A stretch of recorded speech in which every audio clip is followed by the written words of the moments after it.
ত্রিপুরার শিল্প উন্নয়নে বিশেষ নীতি গ্রহণ করেছে ত্রিপুরা সরকার, বললেন মুখ্যমন্ত্রী ডাক্তার মানিক সাহা।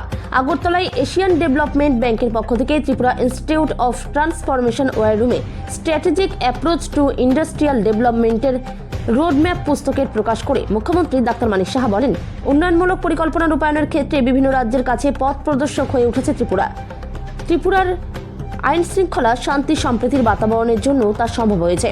ত্রিপুরা সরকার কাজের ক্ষেত্রে সবসময় চেষ্টা করে ভালো কাজ করার জন্য। ত্রিপুরা শিল্প উন্নয়নে সরকার বিশেষ নীতি গ্রহণ করেছে। এশিয়ান ডেভেলপমেন্ট ব্যাংকের পক্ষ থেকে শিল্প উন্নয়নে এই রোডম্যাপ গ্রহণের ফলে ত্রিপুরায় দীর্ঘমেয়াদী শিল্প উন্নয়ন ত্বরান্বিত হবে। ত্রিপুরা থেকে বিক্রম কর্মকারের রিপোর্ট, বিগ নিউজ বাংলা। ত্রিপুরার তো আমাদের বাজেট হয়, তো বাজেটের মধ্যে আমাদের একটা ধরে নিয়ে যে এই জায়গার থেকে আমরা কিছু লোন পাবো। তো সেই loan very important for development of any state. তো আজকে এডিবি যে ফান্ড আমরা এশিয়ান ডেভেলপমেন্ট ব্যাংকের থেকে কিন্তু প্রচুর ফান্ড আমরা নিয়েছি, এবং বিভিন্ন খাতে, বিশেষ করে tourism, road, waterways, others infrastructure, এগুলোতে কিন্তু প্রচুর ফান্ড আমরা দিয়েছি। আজকে ওনারা নর্থ ইস্টার্ন জোনের যে এডিবি ফান্ড নিয়ে কিভাবে ডেভেলপমেন্ট হয়েছে তার একটা বই প্রকাশ করেছেন সেখানে।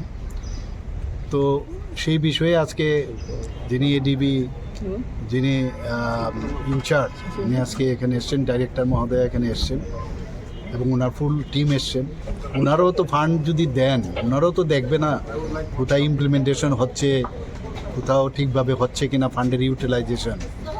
তো ওনারা খুব খুশি যে এডিবি ফান্ডের যেভাবে আমরা তাকে প্রপার ওয়েতে তাকে ব্যবহার করছি, এবং ওনারা বলছেন যে ত্রিপুরা যেভাবে আমাদের 21টা স্টেটের কথা বলছেন, এটি 21টা স্টেটের মধ্যে আমাদের পজিশন কিন্তু 10-এর মধ্যে রয়েছে, এবং খুবই ভালো আমরা ইমপ্লিমেন্টেশনের দিক দিয়ে। তো সেই দিক দিয়ে আজকে এখানে বৈঠক হলো, এবং গতকালও এখানে গতকাল ওনারা এসেছিলেন, চিফ সেক্রেটারি মহোদয়ের সাথে ওনারা মিটিং করেছেন।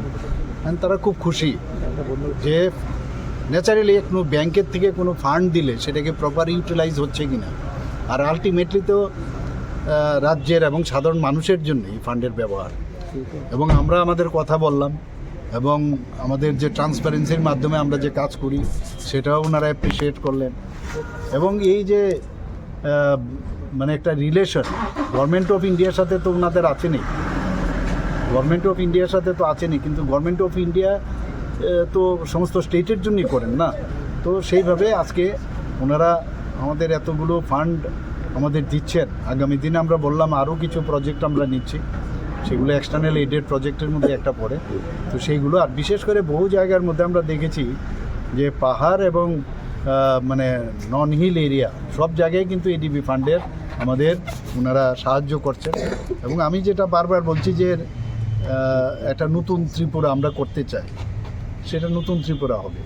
আমাদের তো এডিবি ফান্ড বাদেও ওয়ার্ল্ড ব্যাংক থেকেও আমরা নিই, আমরা ইন্দো জার্মান থেকে নেই, জাইকা প্রজেক্ট আছে আমাদের, কিন্তু এডিবি ফান্ড আমাদের জন্য একটা বিশাল। তো ওনারা এসছেন, ওনারা খুব খুশি।